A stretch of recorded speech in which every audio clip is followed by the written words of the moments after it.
The first volume of Goodbye Otherworld, See You Tomorrow is honestly one of my favorite stories ever.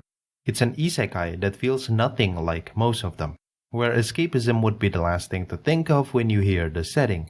The world is essentially dead, and at least 98% of people are too. There are no monsters, and people die from an inescapable phenomenon.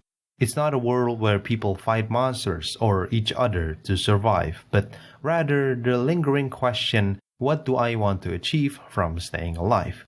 While resources aren't scarce enough to where everyone fights over them, you won't have the time of your life enjoying the material goods that remain. The setting is depressing, but the story doesn't dwell on it. In fact, most of the characters just mind their own business, pursuing their own goals in this dying world. Speaking of which, let's talk about our main characters.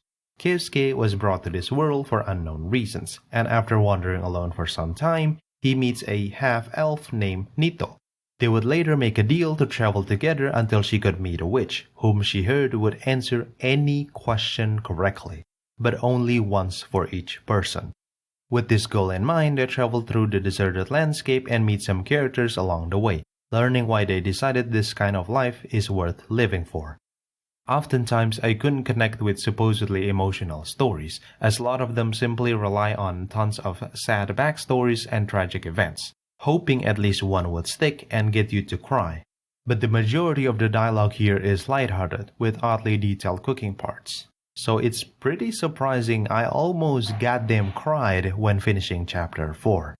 Chapter 5 and the epilogue were also great and closed the volume story wonderfully. However, I should mention that there's a plot thread that was not resolved in this volume, nor in the second volume too, from what I've heard. To add to that, it doesn't seem like the series sold well enough to get another, which I hope this part of the review will age poorly.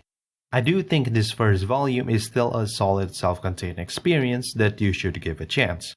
Overall, Volume 1 of Goodbye Otherworld, See You Tomorrow is a great emotional story that doesn't beat you over the head with its setting and theme, with Chapter 4 being my favorite part.